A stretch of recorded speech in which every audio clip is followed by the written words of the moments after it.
if anyone's got a very strong opinion to the contrary of what we're talking about, come in and talk to us. There's that one coming in there. Hear from me. Straight away. Matthew's phone's blown up. Yeah, it's live. Didn't realise it was going out live. There you go. Aye. Apologies for that. There we go. It's not been edited together or it's out there. Atomise this. I've got it on airplane mode. Why am I still getting texts? I think it lets hate mail come through, doesn't it?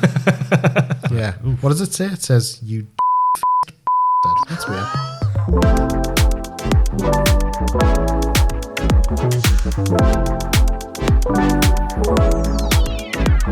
So it's a bit more off the cuff, this one, lads. Could be a hot topic, this one. Hot. Let's be honest, the two of you just felt like a right good bitch, so I thought, let's turn the mic and cameras on. Mm-hmm. Well, what are we talking about? We did a LinkedIn post a week ago about a subject that's... Oops, sorry. Weirdly, I think there's a mainstream opinion about, and our opinion doesn't flow down that same stream, does it? Mainstream or lame stream? Oh. I've never heard that before. Yeah, I just invented it, yeah. And the name of the article was Homeworking Kills Creativity. Did we get... Fair enough, we don't write the headlines here, except we do. But yeah, I mean, we have experience in, obviously, staff members wanting to work from home. Obviously, like every other business in the world, we, lived through COVID, where homeworking was the only choice for quite a sustained period. So there was a lot of learnings from that period. And those learnings are what formed our opinion now, which is we feel as a company, specifically as a creative company, feel like we'll work better as a team together in the same studio. Mm-hmm. And that's what the article was about. And I just think it's interesting because I think people are potentially a bit worried about, as business leaders, are a bit concerned about saying that they would agree with that, because even now, obviously things have moved so quickly, but already it sounds or maybe looks a bit old-fashioned. Yeah, I think that's the worry, isn't it? What looks old-fashioned? To work in an office? Yeah. Okay. In the creative sector. I don't know. There's the conversations I've had with people who are business owners. A lot of them aren't doing what we do. A lot of them are actually more like, they've got developers, coders, people like that. And I think there's just other elements at play there in the decision. So in our case, we all had to go and work from home, and we were wanting to get back into a physical space as quickly as possible. But in their industry, in their business, the bigger change was all of a sudden it didn't really matter. Like it kind of democratized and said, well, if you want the best talent, it now doesn't matter if they're based local and can come in your office, or if they work in another country. It's about what they can do. So I do think there's other considerations, but the thing that is consistent from everyone I've spoken to, whether in our industry or sort of adjacent to it, is you can't really put your finger on it per se, or you certainly can't quantify it as a percentage. What everyone agrees is the ability for me to be sat here working on something and turn to you who's next to me and says, what do you think of this? Mm-hmm.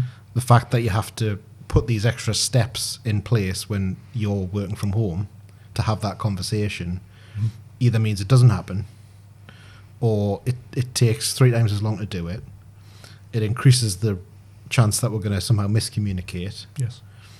And it also I literally can't look you in the eye. Mm-hmm. I can look at the camera's eye, and I can talk to you, but like it's very impersonal. Mm-hmm.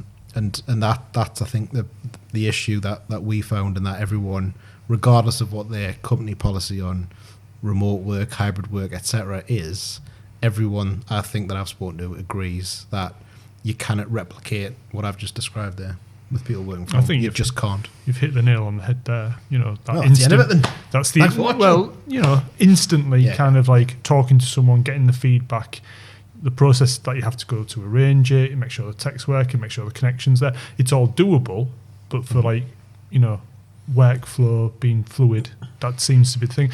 Is that because, you know, does that work on a smaller business level, creative business? Does it work better on in a bigger scaled creative company? You know, is there heads of departments that can quickly get in touch with people and talk to them? Do they using Slack? They're using different kind of communications to get through to people? Well, I mean, I can't speak for everyone else, but I mean, you've just mentioned Slack there. The only thing that I consistently hear from bigger organizations that use Slack is like, it's a great tool, but also it does your head in. You know, there's too much. Because it's the channel for all the information, so many people basically either literally or metaphorically kind of switch off from it because they can't, you know, it's too much input coming at them to do their job. Well, I do like the fact that having to work from home normalised the video meeting, because I do think that's a great thing, because when you're speaking to clients and stuff, or just impromptu catch-ups, I think that is, whereas people were quite hesitant before and found it quite weird. Obviously being just forced to do it being the only option, normalised it. That's great. That's a huge benefit. I also really like the fact that it took away the idea that you are successful if you have this huge office, huge fancy office. Kind of made the physical spaces a bit less relevant and made it more normal if you do have a team that don't work in the office, so you're not trying to get everyone together. But then you say that, Jason Knight said one of the things, in a previous podcast. Exactly, there you go, yeah, good plug. Thank you. One of the reasons he changed his office was because even though they were all in the physical same space, the way it was laid out, they were compartmentalised, and even in that scenario, he wasn't getting the interaction he wanted from his team. Well, I mean, just again, because I'm using the post as the kind of the bones of this. You've covered communication barriers. I think that's an obvious one. Lack of cohesion was one of the other points.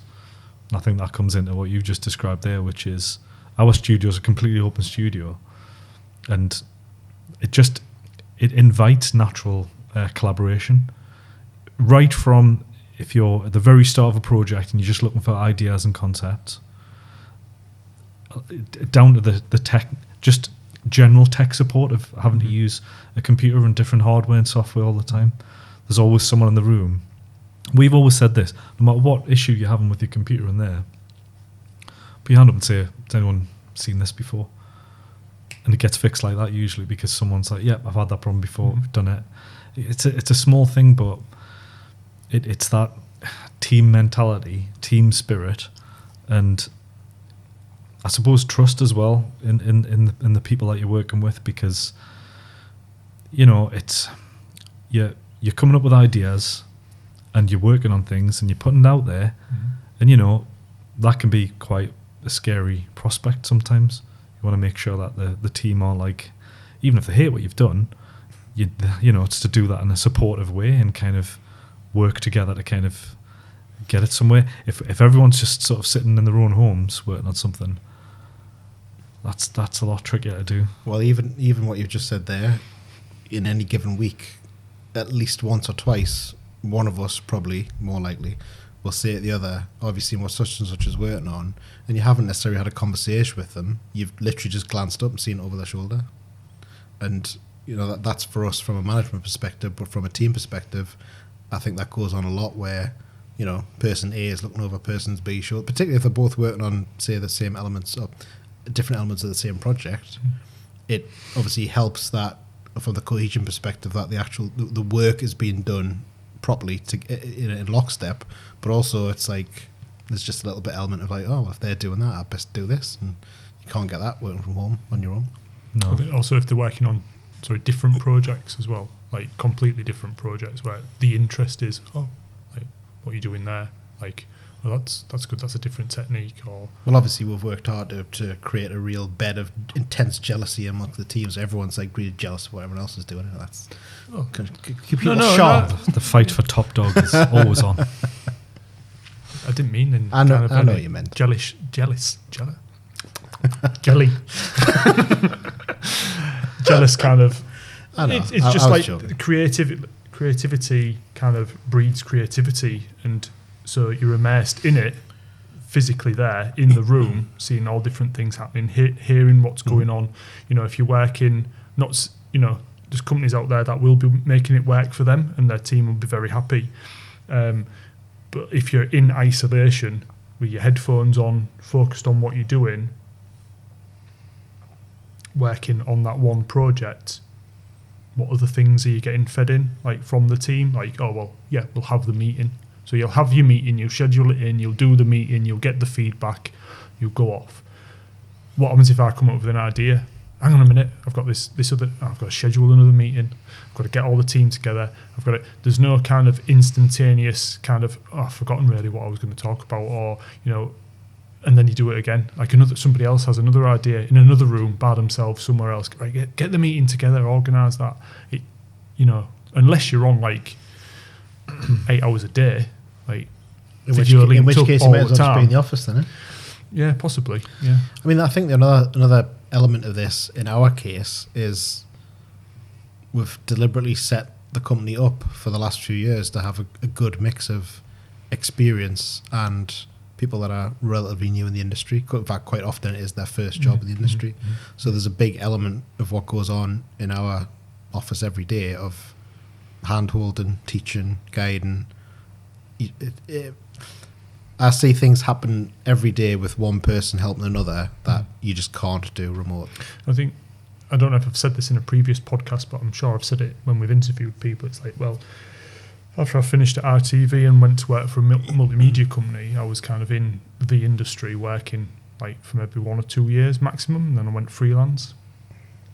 I do look back and think, well, obviously I've learned a lot. I'm here now in a successful business, but how much quicker would I have learned what I now know if I'd stayed with a team of 10 people? It's goes without saying that I would have learned more faster. And I think that's the benefit of working in a team, as a group, in a building, in an office. It might sound really old school. That might be a problem for a lot of people. Something that worked, but it provably worked. Yeah. The technical stuff comes when you're working with people that just know the tools better than you. You will naturally learn that. And what you were saying before is absolutely true as well. Creativity breeds creativity. People are looking around, they're getting ideas. It's always a collaborative project, even if one person is the only person assigned to work on the project. The DNA of the team always kind of comes into it. You see it. And again, because we're forced to work from home during lockdowns, we also saw the opposite of that. When everyone was sitting at home, just working on their own thing, it just started to look very similar. It's like, okay, so it just becomes a bit of a churn. All the projects I was working on just started to look quite similar. Same for the other editors that were working at the time, and it just became a bit stale.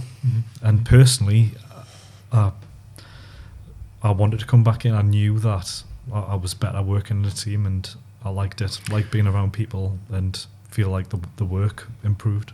Yeah, it was actually, thinking back about that, I remembered that although I'd worked by myself pretty much in an office with freelancers or the odd employee, as time went on, changed. When lockdown came, and obviously we all had to work from home, I thought, not a problem, got plenty of work on. Luckily, I work from home, be no different to going into the office. Hated it. Doing exactly the same thing that I've been doing in an office, pretty much by myself, but then working from home under that setup just didn't work for me. It's another psychological element to it, and obviously none of what we're saying applies to everybody, but generally I believe it's good to have a bit of separation and leave the house to go to a place of work, not just so that you can get yourself into work mode, but also when it's time to go home, you can get out of work mode. And at the time in the lockdown, I was to go to work, I was literally going down one flight of stairs, and it was what it was because you had to do it. But as soon as we started coming back in here, it just felt different.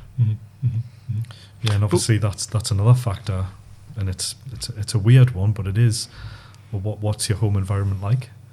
Do you have the space that's suitable to work from, where there's no distractions, where you feel like you can walk across the line between being at home and being at work? Are there more distractions at home? Obviously, it's different for everyone, but I would say generally, yes, of course. That all your literally home comforts are just out the door, and distractions, and there's a lot of, obviously, generally I would say an employer is putting a lot of trust in an employee. That's, if you're saying, right, you just work from home 5 days a week, 365 days a year, although that's quite a long shift. There's a lot of trust in that, and it's, I think it's easy to fall into a trap, let's say, of how much work output you're doing decreasing, and you probably don't even realise that that's happening.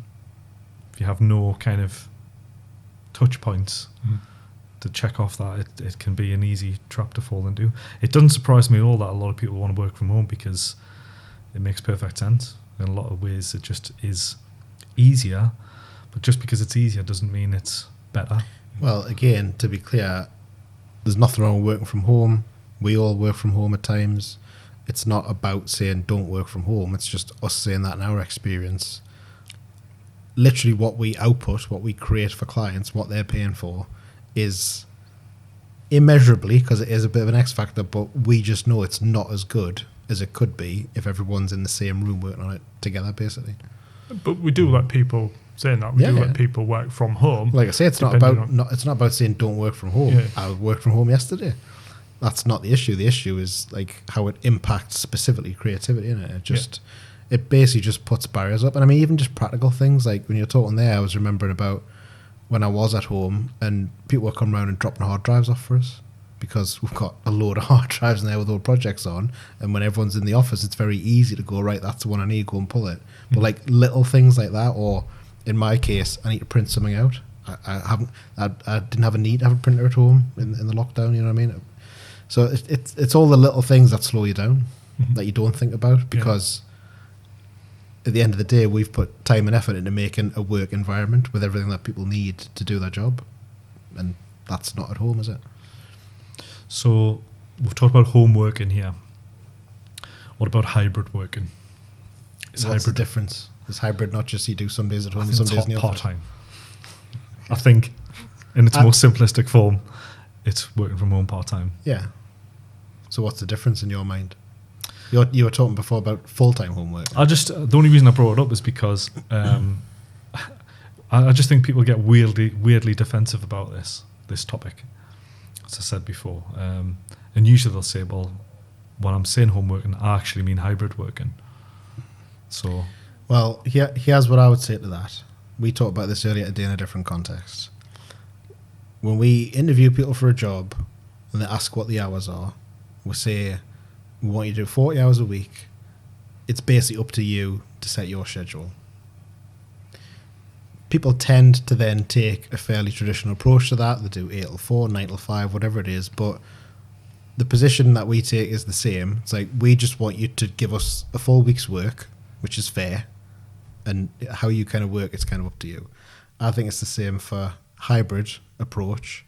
As I say, we all do it. There's reasons to do it. You were talking earlier today about sometimes you just need fewer distractions, and in our position, when you're in the office, you can be more distracted because you're getting pulled in different directions.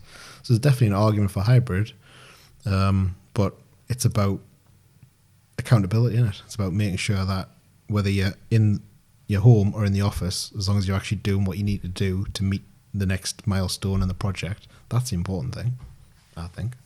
Mm-hmm. Okay. I suppose it's more difficult with what we do with crews going out filming. You know, if someone's hybrid working and they always have the Fridays off, then filming's on Friday. Like, what's for us? That's that then to me that's not hybrid. That's just part time, isn't it? We've got every Friday off. I mean, like with anything else, there's got to be flexibility, hasn't there? Mm-hmm. I think we're going to get a lot of hate mail on this one. Well, look, I mean, in summation, Mainly from me. in summation, I think what Matthew's saying is get your arse into work. So if there's any hate, any hate. No, I'll tell you what would be great is if anyone's got a very strong opinion to the contrary of what we're talking about, come in and talk to us. There's that one coming in there. Hear from me. Straight away. Matthew's phone's blown up. Yeah, live.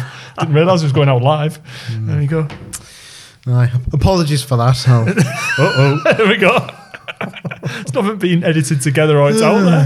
Atomise this. I've got it on airplane mode. Why am I still getting texts? Anyway. I think it lets hate mail come through, doesn't it? Yeah. Oof. What does it say? It says you. That's weird. We're going to have to bleep that, bloody hell. Well, obviously we'll cut that out. Would love to have a conversation with anyone that has a very strong opinion to the contrary, that has found home working / hybrid working's worked really well for them. In the creative industry. In a creative business. That would be great to hear from you. Is how the hell do you do it? Yeah. Good Well, example. get in touch with us. Yeah. Well, obviously, you put it in the comments below, don't you? I think they're just texting you directly. So yeah, thanks for watching and listening to this much more controversial episode of TriPOD. 3 old men have a grumble. That's the thing, you've hit the age now where legitimate grumbles, you're just a grumpy old bastard, aren't you? Which might be true, Well, but we're too old to care. yeah, don't forget to like and subscribe. 3 old gits. Is that changing the podcast name, are we? Yeah. Special. See you next time. Thanks, everyone. Thanks.